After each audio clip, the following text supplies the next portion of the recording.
2 dekada na ang lumipas nang pumutok ang pangalang Manny Pacquiao sa buong mundo.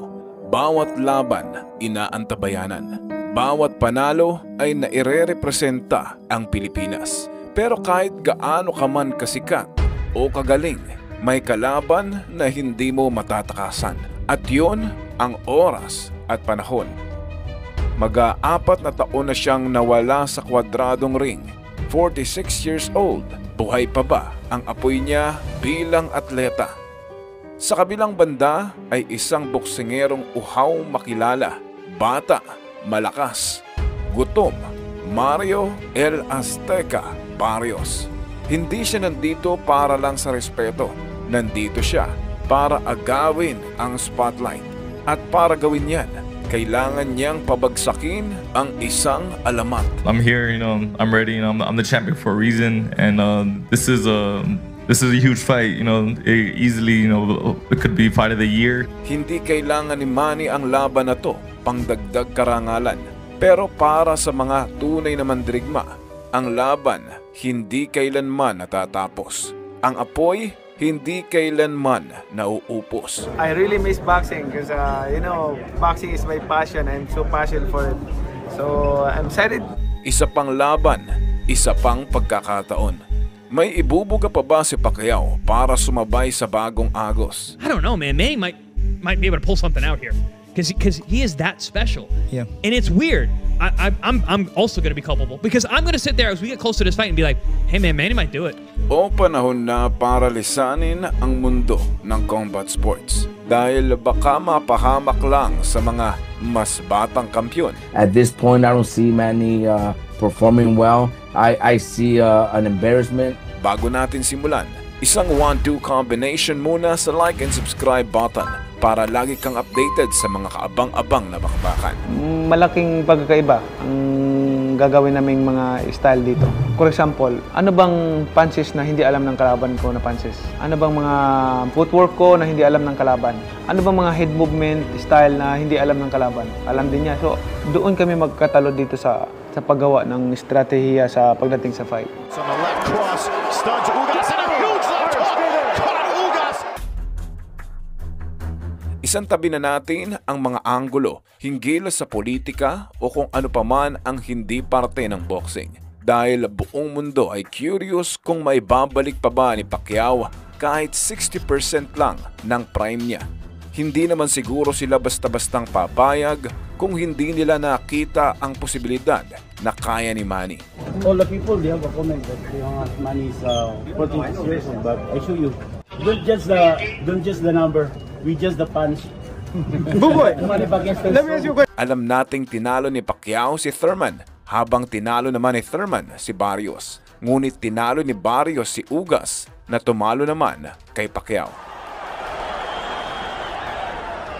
And still champion Yordenis Ugas.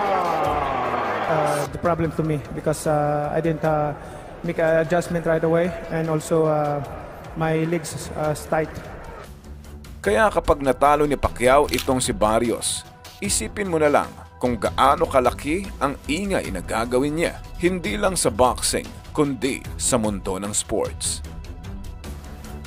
Matapos ang mga sigawan, matapos ang mga kakaibang ipinamalas niya, hanggang ngayon, hindi pa rin tumitigil ang pakikipaglaban ni Pacman. Ang dating batang nagtitinda ng pandesal sa kanto, abay nakasemento na ang pangalan, kahanay ng mga alamat. Before I become like this, my life right now, I experienced that life to have nothing. If we have money to buy food, it's I think it's not enough. Just divide to all of us. Para kay Pacquiao, ang boxing hindi tungkol sa yabang, hindi tungkol sa paangasan, kundi para sa dangal ng isang tunay na mandirigma.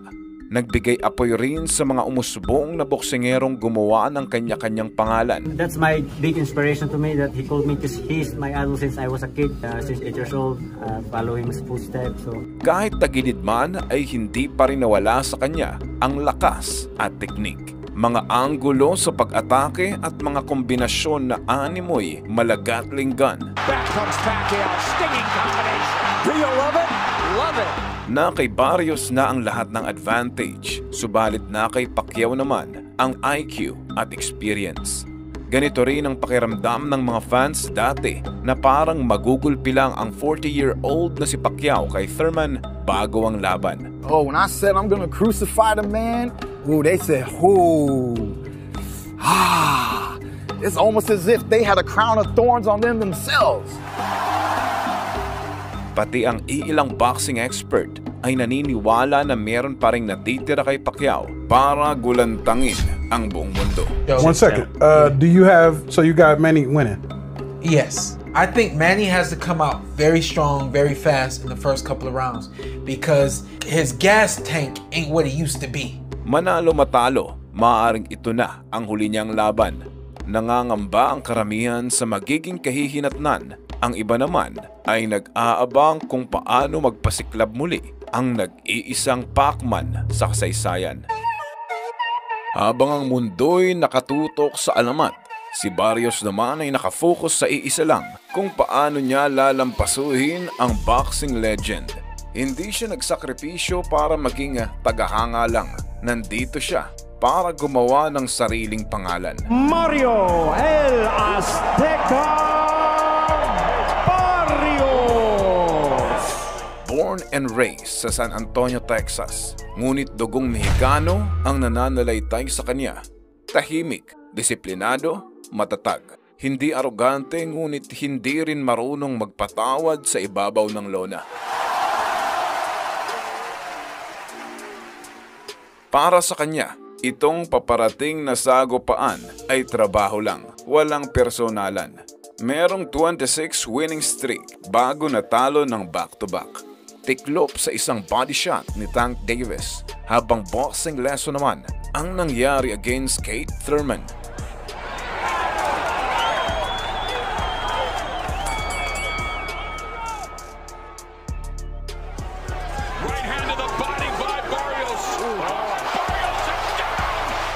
Hindi siya tumigil, hindi siya sumuko, hanggang nabigyan ng huge opportunity against Yordenis Ugas.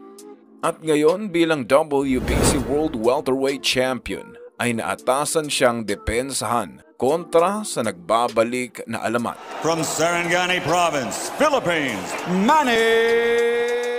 Para mas masuri natin ang tapatan, ating tingnan ang kartada ng dalawang boksingero. Sa record at experience ay doble. Grabe to. Iilan na lang yata sina Pacquiao na umabot ng more than 60 fights tulad ni Canelo at iba pa. Sa knockout ratio ay halos pantay lang. Maliban sa edad, height at reach, abay sobrang dehado rin si Manny. Alam naman nating bumagal na at hindi na ganoon ka-explosive ang mga suntok. Pero everyone can guarantee na kaya pa rin niyang magpatulog kapag na-tsempohan sa panga. Nung prime ni Manny, mga ganito kalaking boksingero ang gusto niyang food tripin. Don't just walk in behind the feint and the head movement and the build up. A little bit of movement. He can't handle your speed, son. Trying that, does that work? Straight to go! It can happen that fast. Pacquiao puts Vargas down. May ibubuga pa nga ba talaga kontra sa kasalukuyang henerasyon? May iba na pabor dahil nandun pa rin daw ang lakas at teknik para matabunan ang ilang kakulangan. I think Manny Pacquiao, I think his C game is a lot better than anybody, a lot of guys' A game, even with the age. Southpaw advantage di umano kontra sa matangkad na orthodox. Ngunit age does really matter, lalo na sa combat sports. Matalim na counter-puncher din itong si Mario Barrios, swak na swak sa estilong agresibo ni Pacquiao. May mga body shots din at disiplinado pagdating sa depensa, kaya mahirap pasukin at puntusan. Hindi na mabubura ang mga nagawa ni Pacquiao sa larangan ng boxing. Wala nang dapat patunayan pa, ngunit nandito pa rin siya para pabilibin tayo. Pero kahit gaano man katindi ang isang atleta, abay may isang kalaban na nananatiling undefeated. At yan ay oras. Hindi siya lumalaban para sa pansariling interes. Lumalaban siya para sa bansang Pilipinas. Para sa pangarap at dedikasyon ng bawat Pilipino.